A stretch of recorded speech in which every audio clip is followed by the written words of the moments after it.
Good morning, everyone. I've already been out of the trailer this morning, and some of the geese that stay along the edge of the lake over here have got little ones out there, so it's cute to watch them. Last year I fed some of them, and I don't think I'm going to do that this year. Geese and ducks tend to make a mess. They're outside, and that's also their bathroom, so I don't need to. I'm not going into detail. You don't need to hear all that, but it can be messy, especially geese. And this is when I was in my tent, and I had to watch where I stepped when I came outside.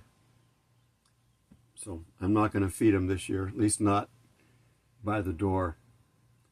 I mean, I'd pull in, I'd be out someplace, I'd pull in, and they'd come running. They're little ones. And I watch the little ones get from that big to full size. They don't remember who I am, and I'm also in a different location. All right. For all of us, for everything that we do, how do we stay motivated? With or without God? Obviously, the world is without God. How do they stay motivated? It's usually for self-interest, greed, get that paycheck. If you've got bills to pay, which seems to be the propaganda way that they teach everybody, that you've got to basically have a job, have a savings. But if you look at the banks tell you you should have a savings. What do they do with your money? They invest it. You give them the money to put into a savings, they invest it. It doesn't sit in the bank. It's a trap, people. And your FICO score is a debt device. Oh, I get ads all the time. Get a new credit card. It'll help your debt score, your FICO score. Well, to a degree it will, because the more debt you have that you manage, then they assume that if you can handle that debt, you can handle any other debt, so then you can go get a car or a house or whatever. But it's debt. You know, rich people may have either no FICO score or a FICO score of 100 because they don't use debt. They use other people's money. That's how rich people stay rich. They don't. You think Elon Musk came in there and invested a lot of money in this? Oh, he did invest some of his money to get started, but then the rest of it was from the bank. And if you owe $5,000 to the bank, they're going to hound you till you're blue in the face. They're blue in the face trying to get you to pay it back if you don't. But if you owe them $50 million, they'll be over, let me give you this $1,000 bottle of wine. Let me give you whatever you need. I'll help you. Because they're invested in you too. And they need you to succeed so they can get their money back and make money with the money that other people have given them. Because it's not their money that they're loaning out. All right, so how do we stay motivated? This is a day-to-day thing. You have to get up in the morning. First off, you have to be motivated to get up in the morning. Having a boss that won't accept no for an answer can be a motivator. But having a God who, through his grace, puts up with more than he should with us. We have to stay motivated when God might not be pushing us as hard as we think he should. So whatever kind of job you're doing, it doesn't matter whether you're doing your day-to-day job of putting widgets together or fixing widgets, whether you're a homemaker staying home raising kids, which is a job, and cleaning the house, which is a job. Whatever your job is, how do you stay motivated?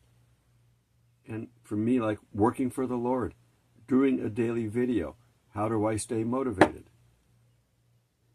Well, one, for me, doing what I'm doing, God inspires me with things to talk about. I don't know what I'm going to talk about half the time until it's time to do it. Now, I write down what I'm going to talk about because I need to have it written down. Because like my video yesterday, I went off and I got lost where I was at and I couldn't remember what I was talking about. Of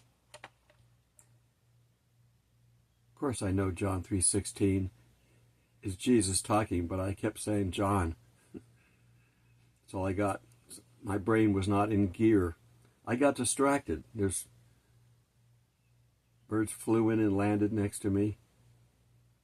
Squirrels. I haven't been outside that much lately because the weather's been bad. It's starting to get into the good season, but then it will get hot. So the mornings will be the time. Mornings and evenings will be the time to do videos. But I can get distracted easily, as you've seen if you've watched me long enough. Okay, so we have to deal with this every day. So where do we look for help? The Word of God, of course. As Christians, that's our guide to doing anything. It's in the Word. All you got to do is pick a topic and find words for it. Read the Bible. You don't even have to know where you're going. Eventually, every book talks about things that can motivate us.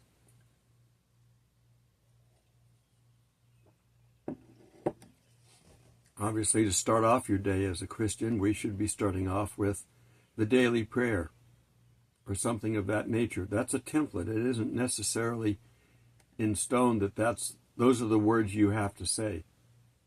Put it in your own language. The key points: acknowledge God. That's how it starts. Our Father which art in heaven, hallowed be thy name, with respect. Give us this day our daily bread. We have needs that have to be taken care of, or we can't function. God knows that. But he wants to hear from us. So you ask for it. Ask for forgiveness of sin. We need that more than just the morning, but as a start of the day, that's a good way to start. And acknowledge if we have sin that we know of, acknowledge it. If we don't, just ask in general. We can sin and have no clue that we're sinning because we have a sin nature. And then be careful how you judge others, lest you be judged the same way. So we got to deal with that when we're dealing with the people in our lives, whether it's your co-workers, your spouse, your kids, or your neighbors, or just people you meet on the street. So we have to trust God's plan for us. He knows more for what we need than we do. You got a nail in your tire. You know you need to get it fixed. Well, God already knows about it, and you don't have the money to fix it. God will provide a way. Whatever the problem is, God will provide a way. Just keep it at the top of your list. If you need that car to get to work and it's got a problem, pump up the air in it, go to work. If you need to take a pump with you, do it. Pump it up to come home. Do that until you can afford it. If you have no idea how to work on a vehicle, then you're going to be relying on paying somebody else. But you can, if your tire is reasonable enough and you know what you're doing, you can get a plug kit for $5 or whatever they cost. Pull the nail out, you work the glue into the hole, you stick a piece of rubber in there, it dries very quickly. Cut it off and you've plugged your tire. Now, I'm not telling people to do that. That's only for those that know what they're doing and have the right tools to do the job. But I never advise people to do anything because somebody will come back and, I wrecked my car after I did that, and sue me. No, I'm not telling you to do that. But that is an option for people who know what they're doing. Now, if you can't fix anything without breaking 10 other things, keep your hands off. Okay, Proverbs 3:5 emphasizes that we are to trust God with our heart and lean not on our own understanding. Our own ability to reason through this stuff is limited to our knowledge.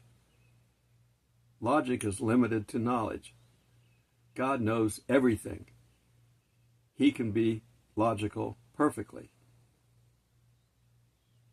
We all watch Mr. Spock on Star Trek and wish that we could be like that at times. Not all the times, but at times to be logical, to see the solution right in front of everybody else's eyes because they use logic. Logic is just merely putting the pieces together, forming the puzzle, and then recognizing the picture. Some of us can do that, some of us can't.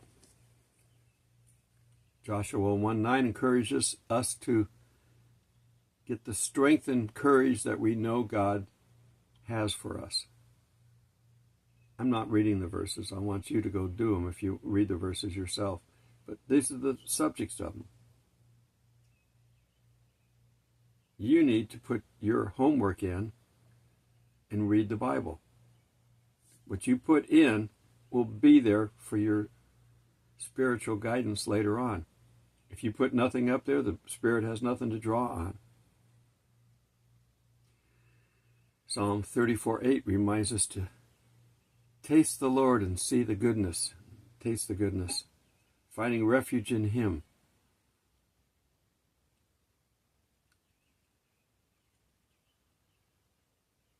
Philippians 4:6 suggests presenting requests to God with thanksgiving and trusting in His peace.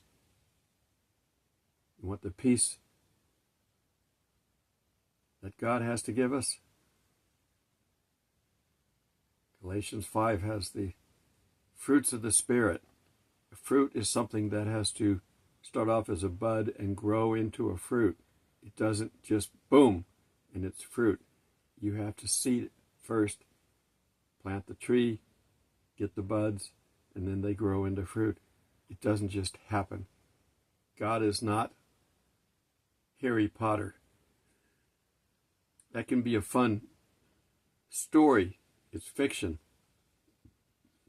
Even the devil can't just snap his fingers, wave a magic wand, and have all that power.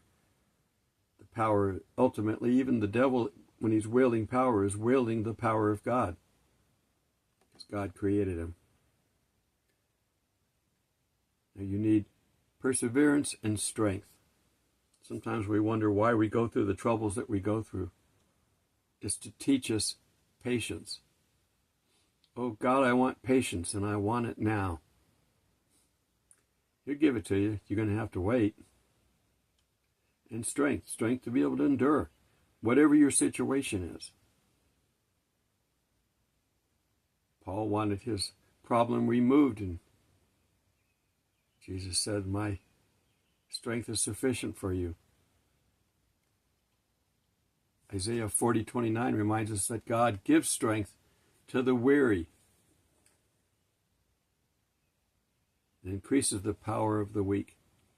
If you're weak and you want to get stronger, ask God for help. 2 Timothy 4:7 inspires by highlighting Apostle Paul's perseverance in the face of challenges.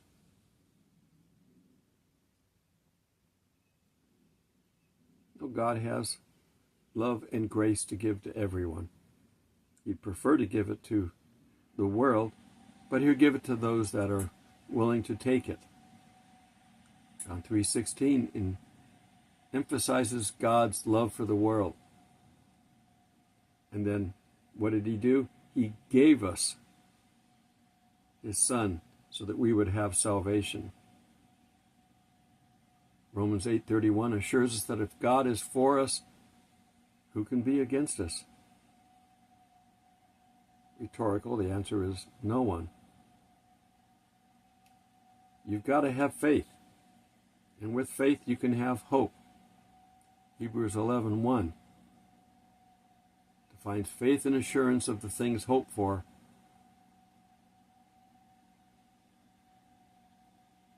These are all Bible verses.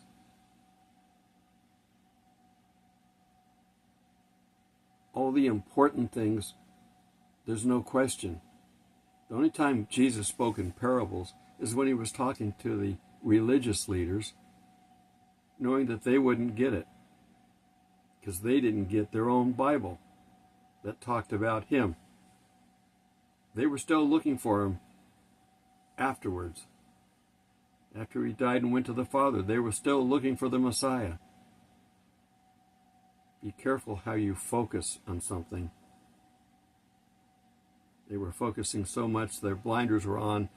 You know, if you see a horse, like a horse-drawn carriage, they have blinders on the side so they can't look from side to side. Their only job is to go straight ahead. We need to do that too. Philippians 4:13 reminds us that we can do all things through Christ Jesus who strengthens us. All these verses were put in there knowing what we need.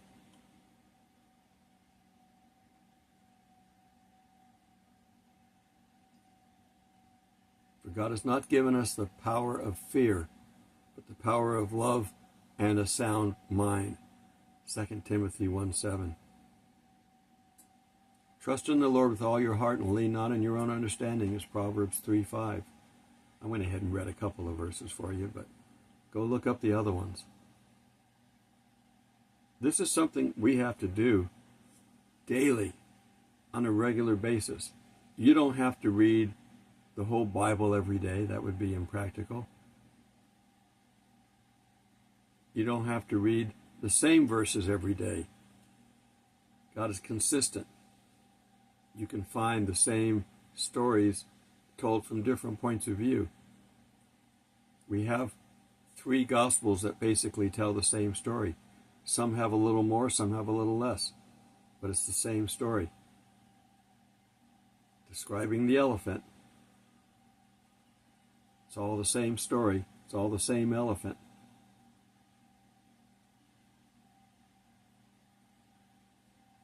Stay focused. Put Jesus first. And go through your ritual. And even though it's a daily prayer, you can repeat those needs throughout the day. We are to pray without ceasing. If something comes up that you didn't think about, we have no control of the future. If something comes up you didn't think about, boom, stop, God, help me. If that's all the time you have, then you deal with that.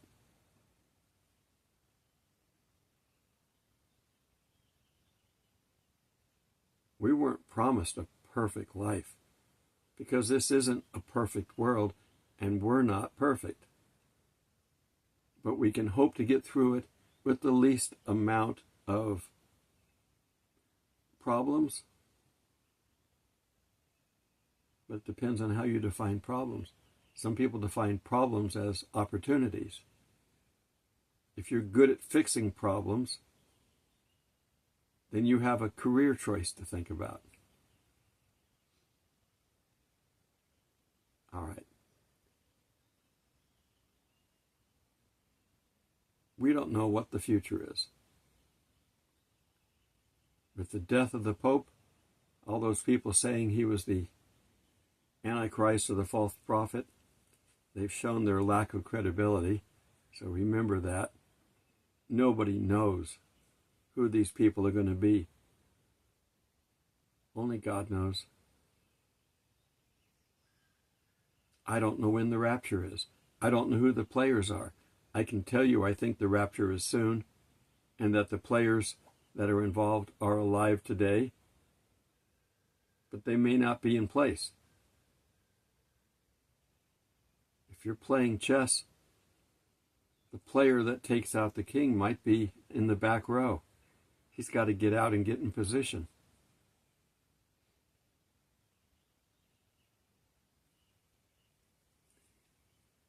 You got to wait and see how the game unfolds. And what are you going to do if you knew? What would you do if you knew who these people were? What would you do if you knew when the last day of the world was? Shouldn't do anything different. So as we anxiously wait for what we know is coming sometime in the future, all the teachers say soon, Many of them are saying this year they're at least committing to a year because everything points to it. But that's assuming our calendars are right, that we've calculated correctly. We haven't left something out.